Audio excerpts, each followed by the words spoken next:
So I wanted to begin just by asking Torquil and Gabriel about the kind of genesis of the project. I can imagine it's a subject matter very close to you over the years, Bobby. What was it about him that made you want to kind of put the documentary together? I think it's just a fantastic story.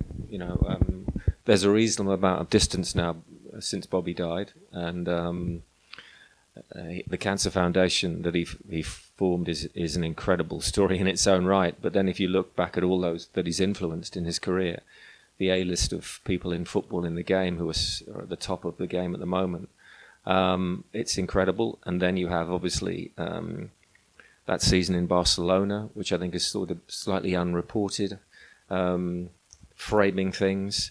So that was the sort of genesis of the idea, and then splintering out to those incredible moments, the ups and downs, the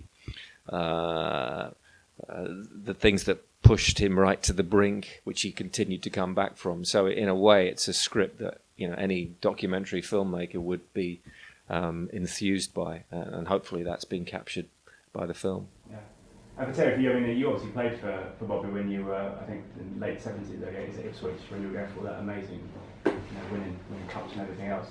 As a manager, as a person, I mean, how did he influence you as a player, but also now as you've been a manager over the years? Oh, he influenced me enormously. He was everything to me. Gave me my first contract and picked me for my last England game. So 14 years later, 6 years at Ipswich, 8 years with England. He was everything to me because he was my hero anyway. Because I was an Ipswich Town fan. So people say you should never meet your heroes, but I wish he was walking through that door today because I'd love to meet him again. Just an incredible man who gave you the confidence, gave me the confidence to become a footballer, but also an international player as well. So I was at the youth team in Ipswich, and he encouraged me then into the reserves, then into the first team. And I say on the film that he used to say, like, whenever I select you, you never let me down. And if someone says that to you, wow, you're going to go through everything, hell or high water, to make sure that he's pleased and that you don't let him down. So I think that comes across in the film, and I think when you meet him, I don't know anybody that said a bad word about him. Within the game of football, he's revered. His decisions and his success, it's not so much measured in trophies, but in people that he has influenced. And as Gabriel says about the A-list of people, there's a huge amount of people that are indebted to him, and they say that, they publicly say that, which I think is enormous testament to his charisma and character. One of the great things about this documentary, when I watched it, was it took me back to when I was a kid, because I just started watching football about 1990, and my dad and granddad would take me to, I'm a Spurs fan, so we used to go all the time, and had a little box to stand on so I could see everything. So did I as well, believe it or not. Oh yeah? Yeah, I had a milk crate, because I wasn't 6'4". I like a little light blue, and a nice little corner to stand on. No, I was the same. But obviously at the time there was obviously Lineker and Gascoigne going to the World Cup, and obviously you were there, and remember seeing Bobby on the touchlines and the penalty shootout. All these memories came flooding back that I didn't realise that I kind of had as a youth. I mean, did going through his history put you back in those places when you were obviously, I know you were a reporter at ITV and all that kind of stuff? My first championships actually was '92, but I was working back in London on that World Cup. Yeah, I mean, without a shadow of a doubt, I think if you're of a certain age, then that's the World Cup that you cling to, isn't it? I mean, if you're an England fan who can't remember '66, you're going to be clinging to that World Cup. So I think, and one of the things that I hope that has come across in the film is, and I think that World Cup is reasonably well told, and we didn't want to spend the whole film on it, because you could do a whole film on that. But one of the things that I hope comes across in the film is the fact that when you watch that 1990 game, and we're telling it through Bobby's words, that as a fan, you're still believing when you watch that section of the film that we're going to win. I think Terry feels that way. You're watching it, it's in Bobby's voice, we're going to win. We're playing so well, we might just do it. We can do it. We are going to do it, even though Gaz has just been booked. So I think it was important for us to, when we captured some of those big football moments, especially 1990, that it was in Bobby's voice. As much as we had an A-list cast, we had new material, Bobby's interviews, reflecting back on that. And let's capture the real emotion of it for all the fans out there who can remember it. Maybe it's hopefully going to resonate even more now if it's in Bobby's voice. Yeah. Was it in your plans to actually get Bobby to, you know, with the clips of Bobby's voice? Did you have that straight away thinking, well, that's what we're going to do? No, we actually, we started the archive search. That was kind of the first step of the process, really. And, hundreds of hours of material, which Gabriel logged every second of. But what came across right from the start, so we started looking at interviews that he'd done, TV, radio, also audiobook recordings, also speeches that he'd given publicly. And I think what came across straight away was just how emotional his voice was out of vision. It was incredibly charismatic, and it was really moving straight away. So it became very apparent early on that the best person to tell his story should be him.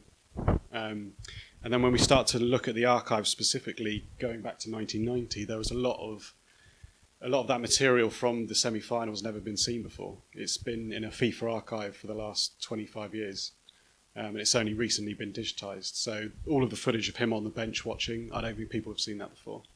So hopefully that's a big part of the story. And I think he was, from the behind-the-scenes Ipswich material, he was very ahead of his time, Bobby, and he liked the camera, but for the right reasons, as Gabriel said before. He did like the camera. He did Yeah. very much.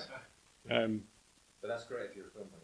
Yeah, it offers you a body of it offers you a body of archive, which I think is another reason for thinking we can make a film that really does him justice.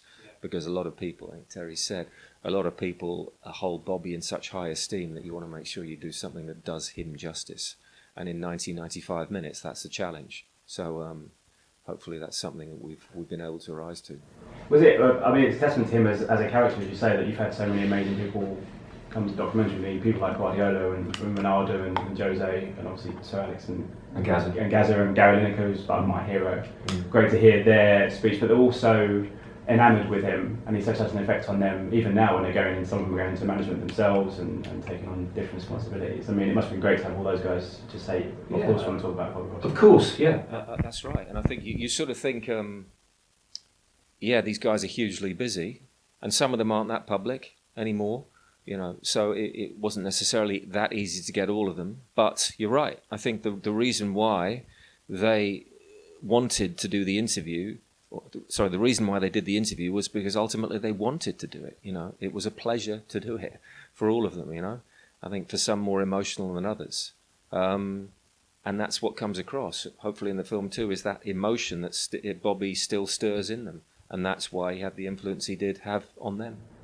Just as a final question, I wanted to ask you all, what do you think Bobby would make of the England team as it is now going into the World Cup? Do you think he would be very positive of the kind of younger team that Gareth's taken with the likes of Harry Kane, Dele Alli and all those guys? Do you think he'd be excited by this group of players?